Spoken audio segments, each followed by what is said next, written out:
لم تعلموا أنتم ولا آباؤكم قل الله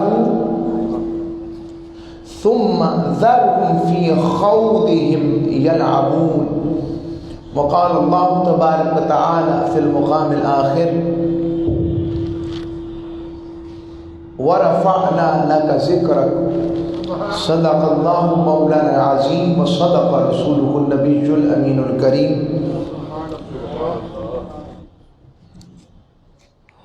حاضرین گرامی قدر سامعین ذی وقار، اللہ رب العزت کا بے پایا لطف و کرم و توفیق و رحمت اور عنایت اور صدقہ ہے جس حبیب کریم علیہ السلام کی بارگاہ کی عنایت کا صدقہ نصیب ہوتے ہوئے ہمیں امت مصطفی علیہ السلام کا حصہ ہونے کا شرف کریمہ حاصل ہوا۔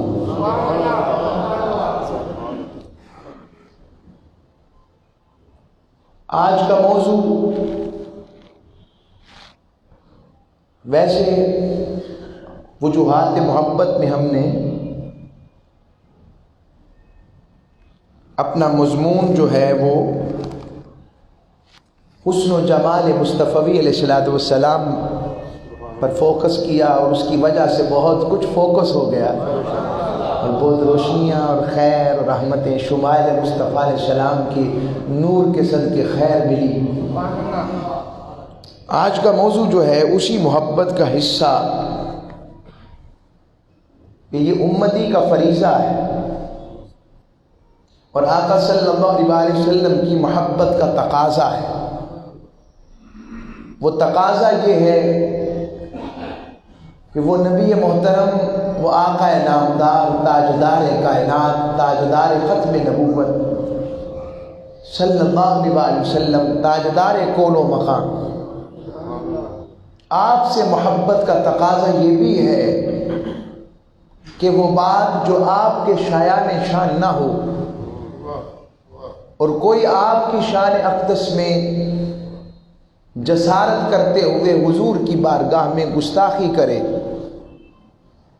تو یہ امتی کا فریضہ ہے کہ وہ پھر اپنے محبوب علیہ السلام کا دفاع حدود شریعت کے اندر رہتے ہوئے اور محبت کے قاعدہ اور قانون کے مطابق کر سکے۔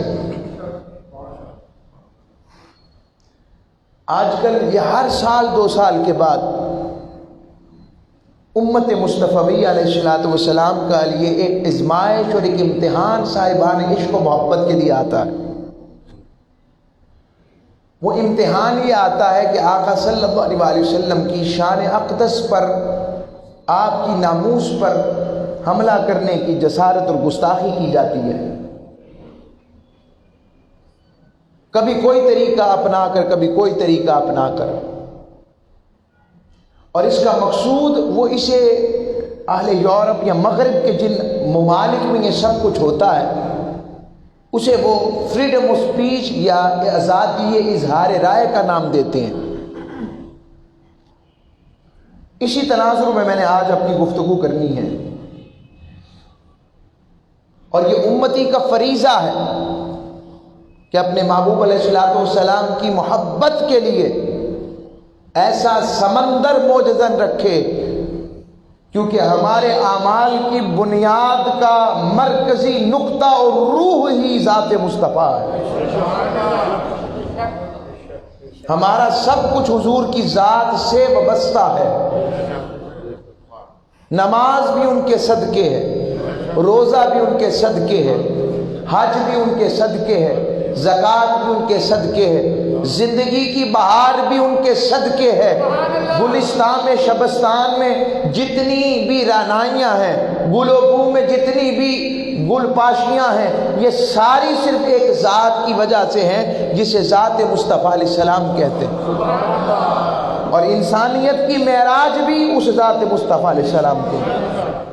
انسانیت کو وہ مقام دیا جس دور میں انسانیت ظلم میں، ستم میں، جبر، استبداد میں، ڈسکرمنیشن میں، اس ڈسکریمنیٹ جو ایک ماحول ایٹماسفیئر تھا عرب کا، جو سب سے زیادہ ظلم و ستم کا شکار تھا، آقا علیہ الصلوۃ والسلام نے وہاں آ کر غلامی کی زنجیروں کو توڑا ہے، یتیم کو اس کا حق ادا کیا ہے، مسکین کو اس کا حق ادا کیا ہے، مظلوم کی آواز بن کر بلال حبشی جیسے کو اپنا غلام بنایا۔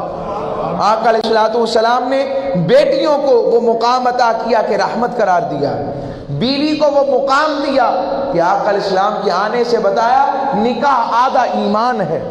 آقا صلی اللہ علیہ وسلم نے ماں کو مقام دیا کہ اس کے قدموں تلے جنت قرار دے دی جو سب سے اعلیٰ شے ہے۔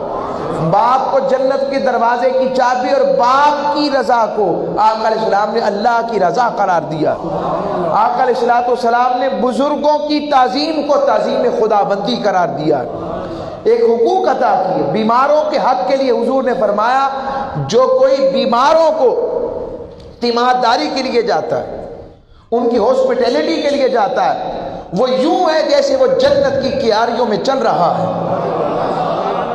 حضور علیہ الصلوۃ والسلام نے یتیم کو حق دیا کہ جو یتیم کی پرورش کرے اس کے سر پر دست شفقت رکھے، اور آقا علیہ الصلوۃ والسلام نے فرمایا جو کوئی ایسا کرے میں اور وہ یتیم کی پرورش کرنے والا جنت میں یوں ہوں گے جیسے یہ دو انگلیاں ہیں۔ آقا علیہ الصلوۃ والسلام نے انسانوں کو وہ حق عطا کیے کہ باندی ایک ان کے اپنے گھرانے کی جن کا نام حضرت بریرہ ہے، وہ آئیں، آقا صلی اللہ علیہ وسلم نے فرمایا بریرہ فلاں شخص تم سے نکاح کرنا چاہتا ہے، اجازت کر لو گی نکاح؟ عرض کرنے لگی یا رسول اللہ صلی اللہ علیہ وسلم حکم فرما رہے ہیں یا مشورہ دے رہے ہیں؟ عرض آقا علیہ السلام کو جب یہ عرض کیا تو آپ نے فرمایا میں مشورہ دے رہا ہوں۔ فرمایا یا رسول اللہ اگر میں آپ کی اس مشورے کو نہ مانوں کا تمہاری مرضی؟ یہ مقام حضور علیہ السلام ایک باندی کو عطا کر رہے ہیں۔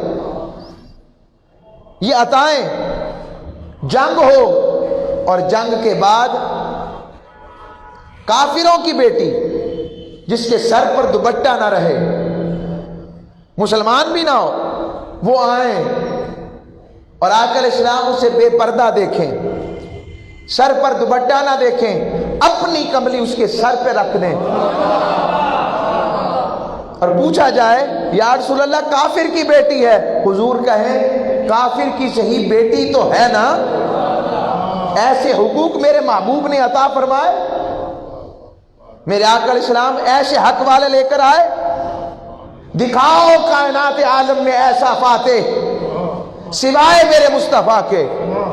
بلال بھی وہاں موجود تھے جن کو اسی مکے کی گلیوں میں گھسیٹتے ہوئے صحرائے عرب میں جن پر پتھر رکھے گئے، دکھائیں، اور وہ موجود ہیں۔ صہیب رومی بھی موجود ہیں، خبیب بھی موجود ہیں جن کی چمڑی کو اور جن کے جسم کو سلگتے ہوئے کوئلوں پر لٹا دیا گیا صرف اس لیے کہ انہوں نے محمد مصطفیٰ کا کلمہ پڑھا تھا۔ اور فتح مکہ 10,000 کا لشکر جرار میرے مصطفیٰ کے پاس ہے، اور فاتح کے عالم میں مکہ میں داخل ہو رہے ہیں، اور جیسے جیسے رب کا گھر قریب آ رہا ہے گردن جھکتی جا رہی ہے، تسبیح بلند ہوتی جا رہی ہے، تکبیرات و تحمیدات الہیہ میرے مصطفیٰ علیہ السلام کے زبان اقدس و مقدس پر بلند ہو رہی ہیں۔ اچانک آواز آئی ھذا یوم الملحمہ، آج یاد رکھو مکہ والو بدلے کا دن ہے۔ میرے مصطفیٰ نے کہا نہ، ھذا یوم المرحمہ، آج رحمت کا دن ہے۔ پتی پتی پھول پھول، پتی پتی پھول پھول، اور آقا علیہ الصلوۃ والسلام کی وہ ذات کہ آپ فاتح بن کر مکہ میں کھڑے ہیں، اس عثمان ابن طلحہ کو جو اس وقت آقا علیہ السلام کو پہلے چابی نہیں لینے دے رہے تھے، کہتے تھے کہ چابی نہیں دے سکتا میں آپ کو، مجھے منع کیا گیا ہے۔ حضرت آقا علیہ الصلوۃ والسلام نے انہیں تب کہا تھا عثمان کو وقت یاد رکھنا جب یہ چابی میرے پاس ہوگی۔ وقت آیا، وہ ڈر رہے تھے، فرمایا عثمان تم نے اب غلامی قبول کر لی ہے، یہ تمہارے خاندان میں ہی چابی ہے کعبۃ اللہ کی متولیت کی رہی۔ اتنا شرف! فرمایا جو شخص اپنے گھر میں بند ہو جائے امان پا گیا، جو شخص ابو سفیان کے گھر میں چلا گیا وہ بھی امان پا گیا، جس شخص نے ہتھیار ڈال دیے وہ بھی امان پا گیا، جو کعبۃ اللہ کے حدود حرم میں آ گیا وہ بھی امان پا گیا۔ اتنا کرم، اور حضور پوچھ رہے ہیں بتاؤ میں تمہارے ساتھ کیا سلوک کروں؟ انہوں نے پھر شرارت کی، کہنے لگے وہی جو ایک شریف آدمی دوسرے شریف سے کرتا ہے۔ سرکار نے نہیں پوچھا تم شریف کب سے ہوئے ہو؟ حضور سمجھ گئے، فرمایا لا تثریب علیکم اليوم انتم طلقاء، جاؤ آج تم پر کوئی گرفت، میں تمہیں آزاد کرتا ہوں۔ ایسا نبی جو انسانیت کو انسانیت کی معراج دلانے آئے، جس کو رب کریم کہے ابو جہل دعائیں مانگتا مر گیا، اور کہے پتھر برس ہم پر، پتھر برسا ہم پر۔ اے محمد عربی سچے ہیں تو رب سے کہے نا پتھر برسے، ابھی اتنا العذاب، ہمیں عذاب آئے، کہو۔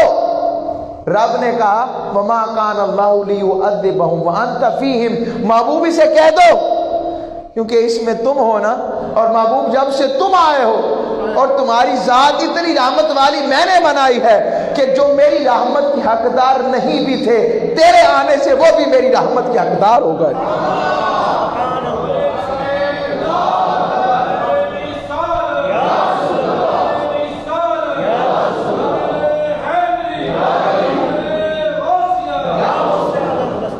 آقا علیہ السلام کی ذات پر کوئی ایسی بات کرے جس کو رب نے رحمت للعالمین بنایا، جو رحمت للمسلمین نہیں۔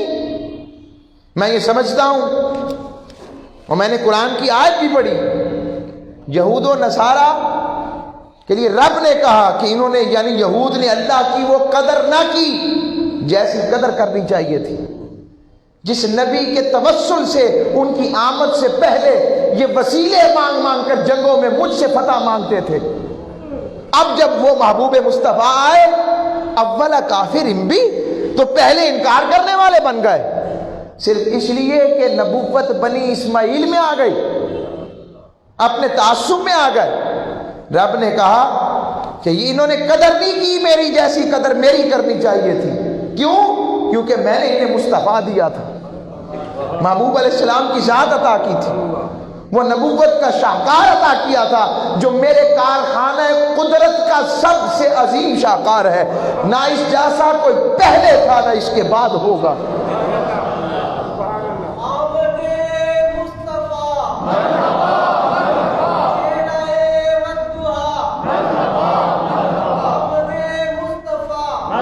آیت کا شان نزول یہ کہ مکر گئے وہ اور کہنے لگے نبی کوئی چیز نہیں اتری محمد عربی صلی اللہ علیہ وسلم۔ حالانکہ قرآن کہتا ہے محبوب یہ اتنا آپ کو پہچانتے ہیں جیسے اپنے بیٹوں کو پہچانتے ہیں، اپنے بیٹوں کو پہچانتے ہیں، مگر یہ سب کچھ انہوں نے اس لیے کیا ہے، یہ آپ سے ہٹ درمی اور تعصب میں آ گئے، یہ سم بکم عمی فہم لا یرجعون والے ہو گئے۔ یہ رب باری تعالیٰ نے بتایا، اور پھر فرمایا وہ کتاب کس نے اتاری جو موسیٰ لے کر آئے تھے، جو روشنی اور ہدایت تھی، تم نے جس کے الگ الگ کاغذ بنا لیے، یعنی اس میں تحریفات کر لی، اور تم اسے لوگوں پر ظاہر کرتے ہو اور اس میں سے چھپاتے ہو، جو میرے محبوب کی شان کی آیتیں ہیں وہ چھپا لیتے ہو، اور جو اپنے مطلب کی ہوتی ہیں وہ بیان کر دیتے ہو۔ رب نے کہا وہ تمہیں جو کچھ سکھایا گیا جو تم جانتے نہ تھے اور نہ تمہارے باپ دادا جانتے تھے، محبوب ان سے فرما دیجئے کہ اللہ کا کرم ہے، پھر آپ ان کو ان کے حال پر چھوڑ دیں کہ یہ اپنی خرافات میں کھیلتے رہے۔ اب میں نے یہ ساری آیت پڑھنے کا مقصد یہ ہے کہ آقا علیہ السلام کی محبت اور ناموس کی بات کرنا، اور یاد رکھیں ناموس رسالت کی پر اور گستاخی رسالت پر سزا موت کی جو ہم کہتے ہیں، جو پاکستان کے پینل سسٹم میں 295C کا قانون ہے، کس کا؟ اونچی آواز سے سب کو پتہ لگے، آپ کو یاد آئی 295C 295C کا قانون ہے، پورا یورپ ان دو قوانین کے پیچھے ہے۔ کون سے؟ ایک ناموس رسالت کا قانون اور دوسرا ختم نبوت و قادیانیت کے قانون کے اس میں ختم نبوت کے پیچھے کسی طرح سے یہ بند کیا جا سکے. اب آئیں، ہاں ناموس رسالت کے گستاخ کی سزا موت ہے، مگر ایک موقف رکھتے ہیں ہم جو مجھے ہمیں ملا اور وہ ہونا بھی چاہیے کہ یہ اسلامک اسٹیٹ ہے، چاہے اس کا نظام عدل جتنا بھی ہو، مگر ایک نظام کے تحت پوری تحقیق کے بعد سزا ملنی چاہیے. کیا ایسا تو نہیں ہوگا کہ وہ ہو ہی نہ اور ایسے الزام لگا دیا جائے؟ ایسا ہوتا کہ نہیں ہوتا؟ پچھلے دنوں ہوا بھی. میں نے بات اپنی گزار دی، بات سمجھانی تھی. کوئی اس کو الٹ مطلب نہ لے، کوئی اس کا معنی بدل نہ لے اور افواہیں مت پھیلائیں. سیدھی بات سمجھیں. ناموس رسالت حضور کے گستاخ کی سزا صرف موت ہے، مگر موت دینا میرا کام نہیں ہے. جب مملکت اسلامیہ ہو تو پھر کس کا کام ہے؟ بولیں بس اس بات کو ذہن میں رکھیں، ورنہ فساد آ جائے گا اپنی مرضی کے مطابق. یہ ذہن میں رکھ لیں. حضرت غازی علم الدین شہید رحمۃ اللہ علیہ کے حوالے سے بات کی جاتی ہے. اس دور میں کوئی 295 موجود ہی نہیں تھا. اس وقت تنگ آمد بجنگ آمد والی بات تھی، وہ اور بات تھی. آج معاملہ پاکستان میں، یہ ذہن میں رکھنی ہے بات.